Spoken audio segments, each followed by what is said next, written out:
Hello everybody, this is Stephen Howson. This is Full Time Devils. Today we are doing a West Brom preview, and I'm joined by Scott. How you doing, brother? Really well. I'm joined by John at 6 a.m. How you doing, brother? What's going on? And Dave. So, cheers, how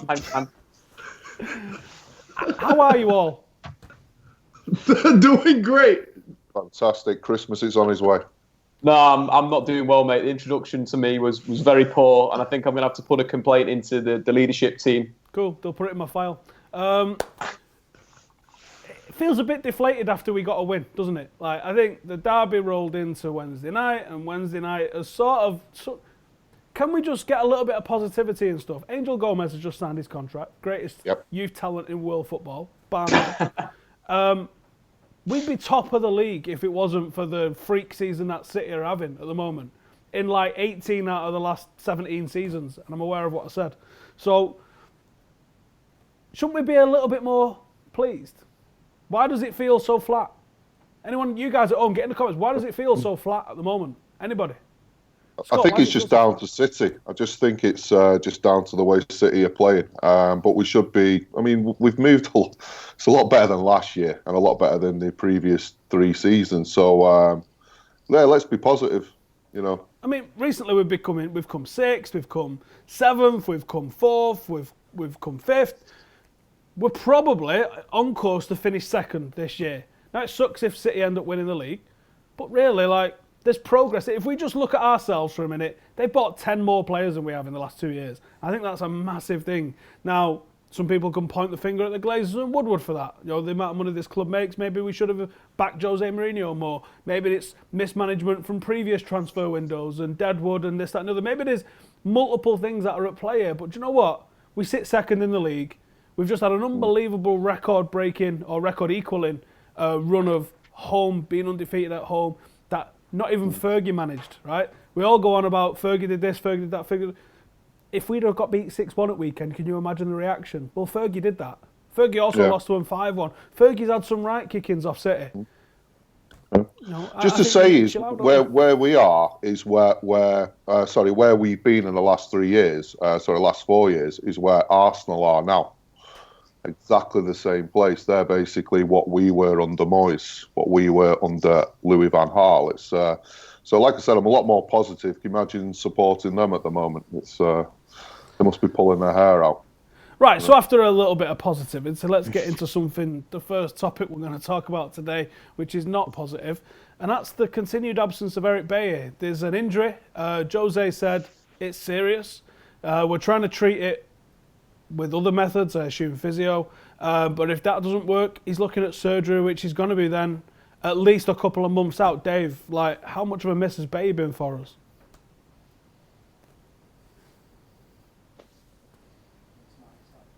Yeah, Dave, your mic's off if you can hear us. Lol, very, very funny. Start again, you nugget. Eric Bailly, yeah, he's fantastic. He's a player that can do it all as a centre-half, and we have massively missed his composure. I think that's the big thing. Not only can he tackle, can he win the ball in the air, but he's very composed when he defends. If he goes out the line, he sort of, he knows when to hold his position, similar to sort of Victor Lindelof. We saw in the derby when he came on, everything just calmed down at the back, and United were a lot more composed, and we've missed that from Eric Bailly's ability to go out and sort of confront opposition strikers, but then have the pace and the recovery time to drop back. So it's a massive miss. Why can't we just use horse placenta? That's what I want to know. John, he touched on Lindelof a second there. Now, Lindelof started off quite poorly. I mean, the player that we signed was the player that we'd all seen from doing a little bit of YouTube scouting. He's clearly been working hard on the training ground. Do you think he could potentially partner Bailly as a partner one day, or do you think he's someone that we should be looking at now as a bit of a replacement to him while he's going to be out? I think if you're looking at it in the long term, a partnership of Bailly and Lindelof is probably the most ideal.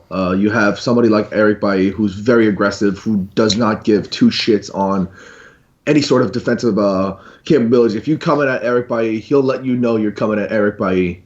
He's an aggressive defender. Whereas when you're looking at Lindelof, he's that sort of ball playing central defender. Was a lot more calm when it comes to the ball. He looks for his place to run up. With that being said, I think as of now, without Bailly, I think it's got to be maybe in between. I would prefer Smalling currently based on form, only because I think a balance is required in that defense, and I think Smalling and Lindelof or Smalling and Jones would provide a much more healthy balance. I think Jones and Lindelof is still a little bit risky as of now. So I'd opt for that. A balance between Smalling and Lindelof or Smalling and Jones. Scott, centre half's arguably the most stacked position that we've got aside from goalkeeper, isn't it? I mean, someone no one's mentioned is Rojo, who is good to see him back. Similar sort of injury to Zlatan had. He's come back and it looks like he's not skipped a beat. Yeah. I mean, to be honest, I think the reason why Jose's gone for 3 at the back is because of Bay's injury. I think that's why we're playing, why he's stacking the defence in that way.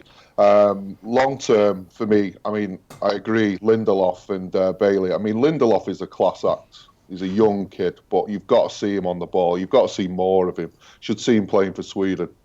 The way he brings the ball out of defence and the passes that he does are fantastic. But, we are stacked. I'm a bit concerned about Rojo. I think he just needs a few more weeks to get back into form.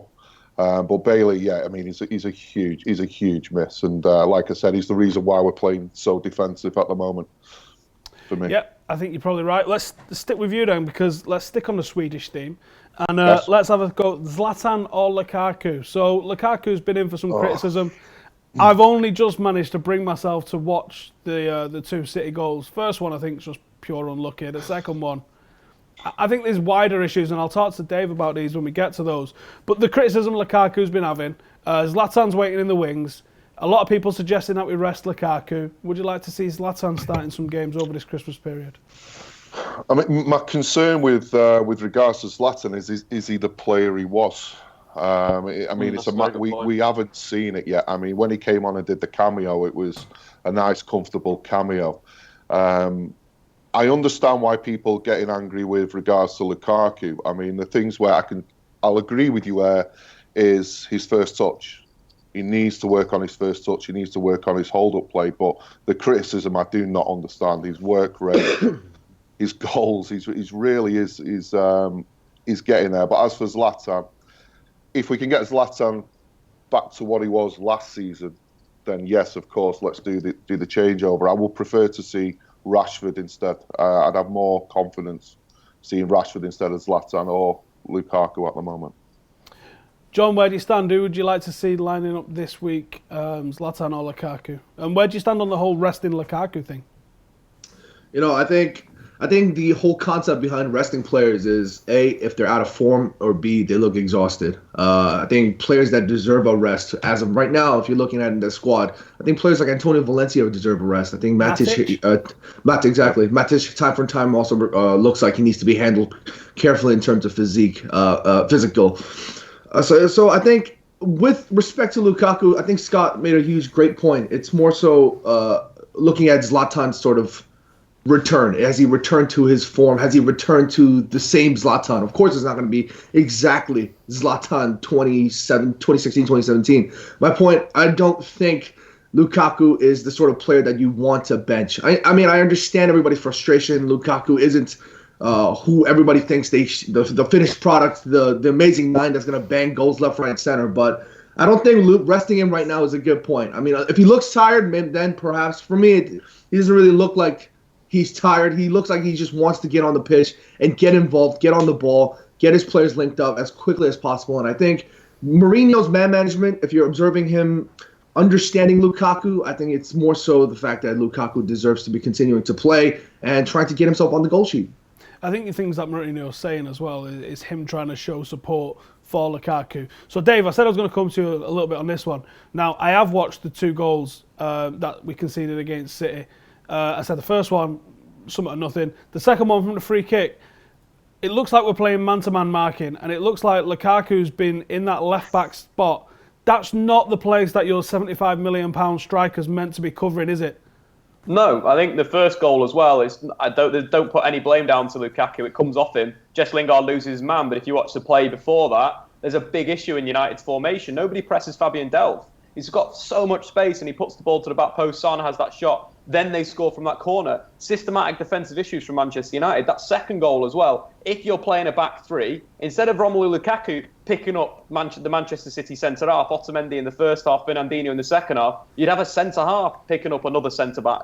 and you put Lukaku up front. Lukaku looked really nervy in the box against Bournemouth. He looked like he didn't want to be there. So why is Mourinho putting him there at the moment? It doesn't make any sense. He should be going, right, let's put Rashford and Lukaku up front and let's make the opposition play with three at the three back, because if they go 2v2, United are going to score on the counter. So they're going to have to play three in a defensive sense, which pushes another one of their attackers back. And for me, it needs to be changed in a way where I like what Mourinho used to do with centre-forwards and getting them to attack the near post, but he's not doing that with Lukaku. And there is some shortcomings of Lukaku's game. He's not that good on his right foot, and that was the instance for the free kick, was a right-footed clearance, and he sliced it, and that was an issue. But at the same time, Romelu Lukaku shouldn't be getting criticism right now. He's got 9 goals in the Premier League. Only Harry Kane and Aguero have scored more goals as strikers. Of course, Mo Salah is this statistical anomaly this season. In terms of assists, he's the top assister. It's one of these frustrating things where every single player on the planet of football isn't Lionel Messi and, of course, Cristiano Ronaldo. They're not going to score hat-tricks every week. They're strikers. They come into form, they come out of form. Yes, he hasn't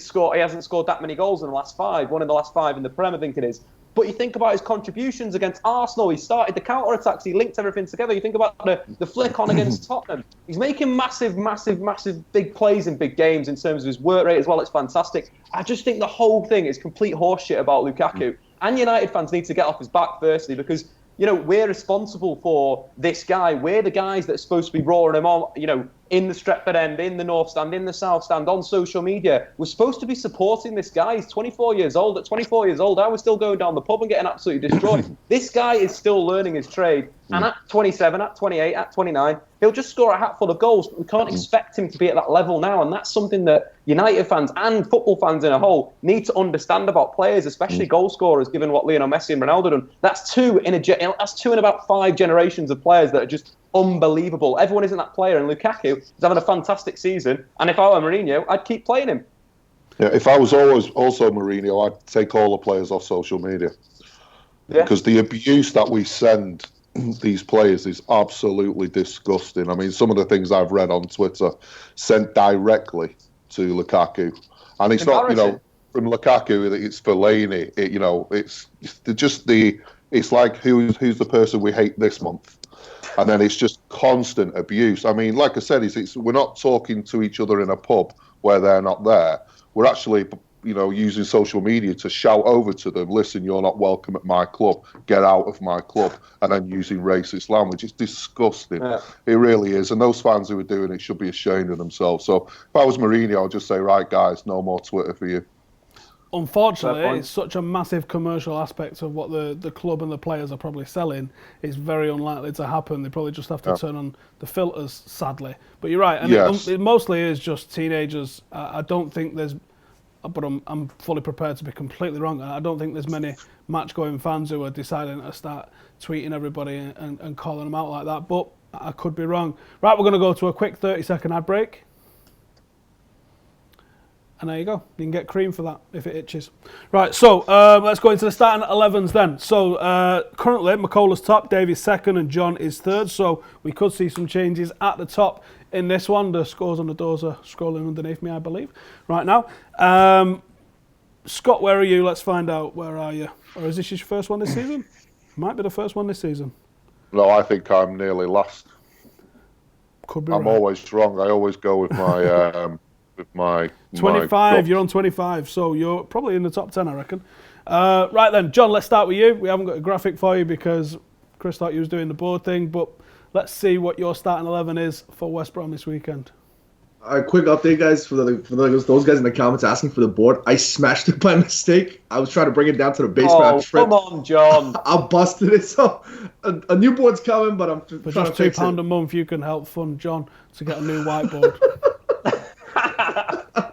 All right, back to the 11. I went with David De Gea in goal, a back four of Young, Smalling, Jones, and Valencia. Now, I'm hoping he rests Valencia, but I don't think Josie's going to rest him, so I'm going to go back four straight like that. With Herrera and Matic, I think Herrera's going to return to this side. West Brom, they haven't won any in the last 15, so I think they're fighting for relegation at this point, so they're going to want to really push us, and I think we're going to need a little bit more composure. Not that McTominay wasn't showing composure. I thought he was fantastic, but I think Herrera's going to come back into this side with Rashford, Lingard, and Mata, and Lukaku up top. Interesting. Scott, Do you want to give us your starting 11, please? Yeah, I've gone. I think he'll go 3 at the back again. I've gone De Gea, Valencia to play at the right, Lindelof, Smalling, Jones. Left back, I think Shaw's going to play. I'm hoping Shaw's going to play. I really want him to. Matic, Herrera. I think Mata, Rashford, and Lukaku will play. David, it's interesting that you're both going with different formations there. I'm fed up of 4-2-3-1. I really am. I've never been a fan of it. David, do you want to give us how you're rolling?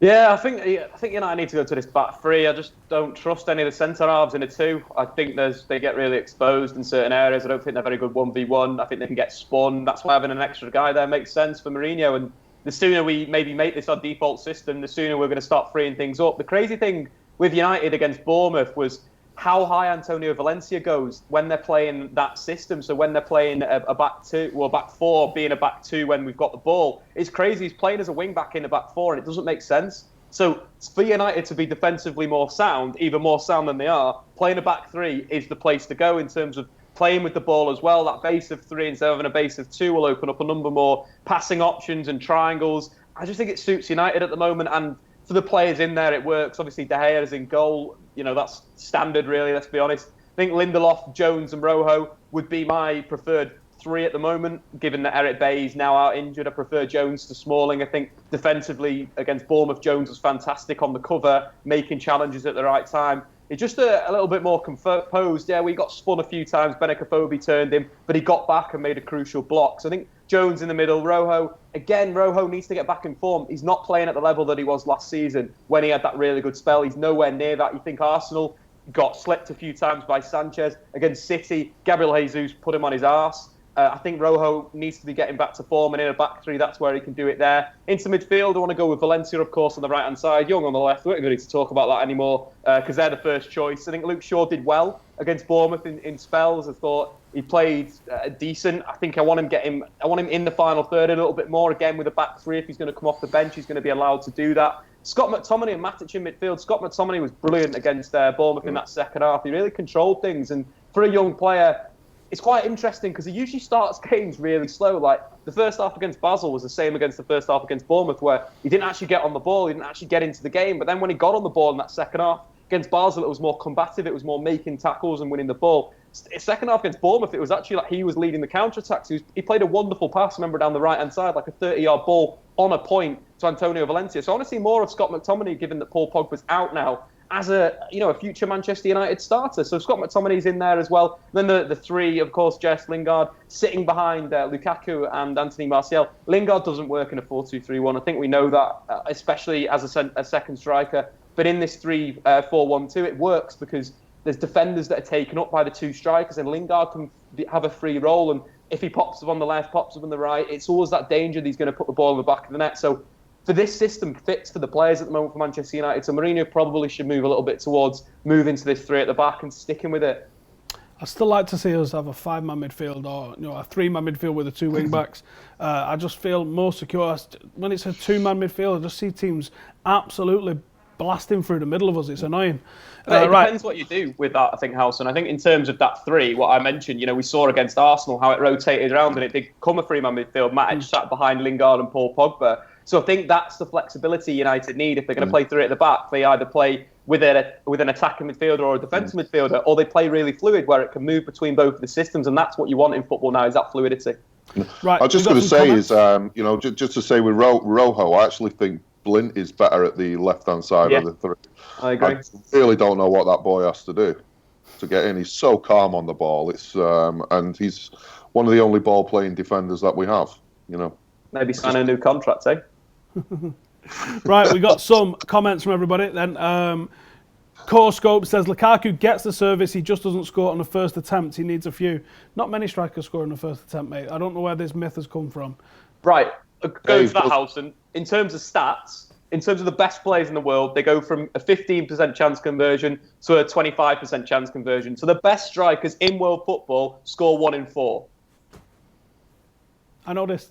I think Rooney actually is on crazy, like 37.5% conversion this season. But I think a lot of that's from the spot, though. that'll drop as well. Yeah, Natural but I think a lot of that rest. is from the spot. But I think Lacazette was on a similar sort of number last season. Again, a lot of that was from the spot, but he was, I think, like the most deadly striker in Europe last season because of that conversion rate. Zlatan normally up around like the 27-28 mark, was at 12.5% last season for United, which is what I sort of brought up in the last preview. Like, is it us? Is it a little bit of how Manchester United are delivering the balls into the box for whoever is playing as striker? I don't know, is the answer, because at the start of the season, Lukaku was banging them in. Without Pogba, a little bit of confidence shaken. I reckon it's going to take him another 5 or 6 weeks to get back there, but I absolutely think he'll go on a tear of scoring goals, and he's going to finish with 26, 27 plus goals, I reckon, by the end of the season, comfortably. Ray Hill H says, John's got more shoes than Arsenal have got away goals.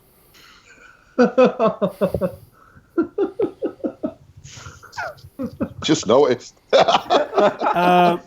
Bramassa, I butchered that, but I have no idea how to pronounce that. Rashford seems to have a great touch. Dropping him has affected him. I don't think Rashford's been dropped. I think he's been utilised. He still comes off the bench if he doesn't start every single game, doesn't he? I mean, I think he's been the player that Mourinho's used most in his tenure at Manchester United.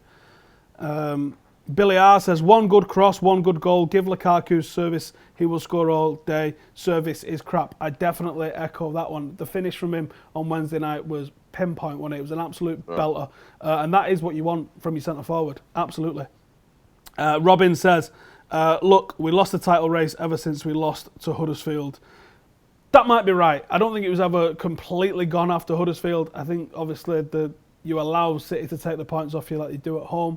That's going to have a massive dent in it. But when they do a record-breaking number of consecutive wins, it's record-breaking.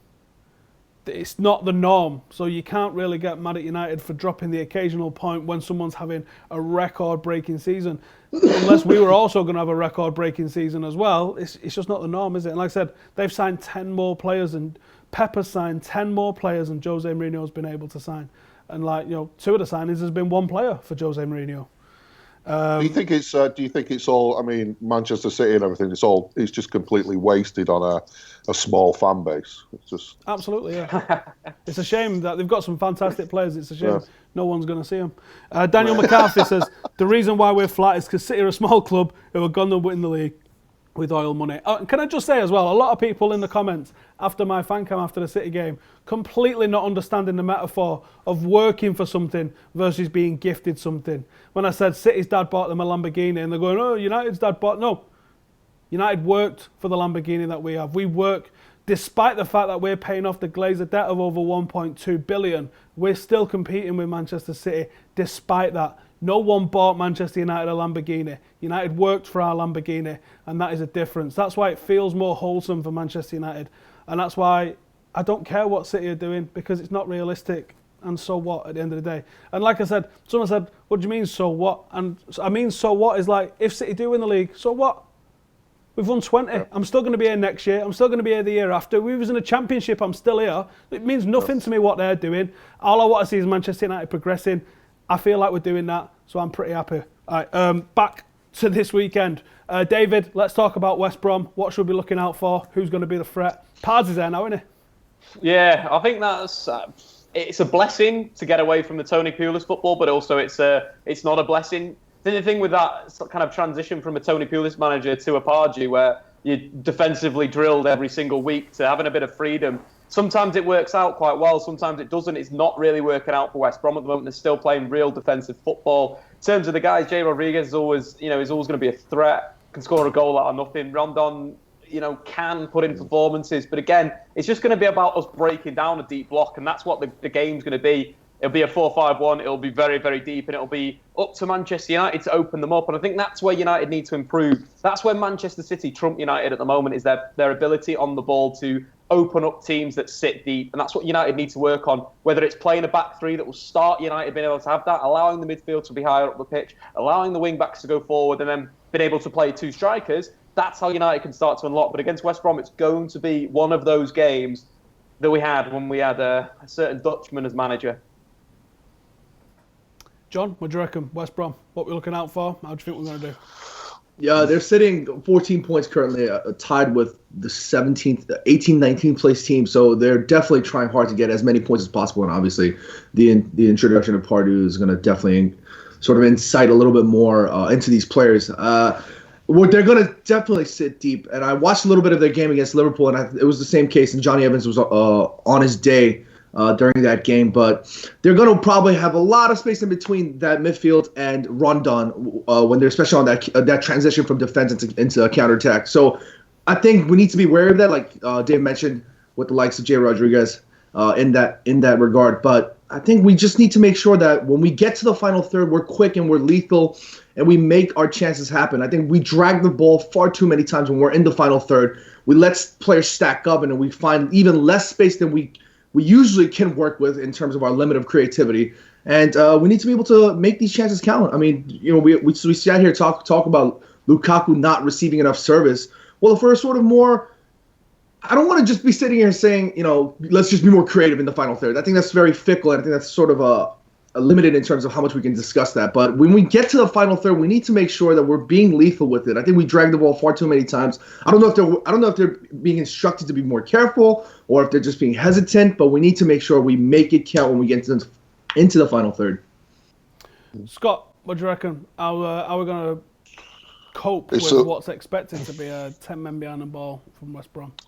Pardew, as always. It's just the never-ending story. It's just a case of when we score. I think once we score, then they'll have to come out. Then it's floodgates. But it's just when we score. I hope we score early, and then we can wrap this game up by half-time. Because West Brom are a really, really poor side. I mean, to get a draw was a heroic performance at Liverpool. But I expect us, like I said, if we can get an early goal, then we'll be fine. But, speed will beat them. And like I said, that's why I hope we play Rashford. I would like to see Rashford at 9. Marshall looks like he's on another planet at the moment. Scott, stick with you then. Give us your score prediction. 5-0. Wow. You know we're not allowed to score more than 4, right? 5-0. Oh, you get the game. Lukaku hat-trick. John, give us your score prediction. I'm going 2-0. I'll take that. David, score prediction? 6-1, I reckon. It's going to be that time. Insane. I'm going to say 2-1 United. I do think we'll get hit on the counter-attack because I think we're going to be flooding forward, really going for it in this one. And I hope that's what we do. Anyway, you guys let me know your score predictions and lineup predictions and who you want to see. Let me know what you think about Zlatan and Lukaku. Get all that lot in the comments. And we will see you for full match day coverage, as usual, on Sunday. But before you go, you need to go and check out yesterday's podcast because there's some very interesting pro and negative Mourinho debate in there. So check out the podcast. It'll probably be on the end card here. If it's not, it's the video before this on Full Time Devils. So go check it out. Full match day coverage on Sunday. So make sure you join us for all that lot. And I'll see you in the next one. Cheers.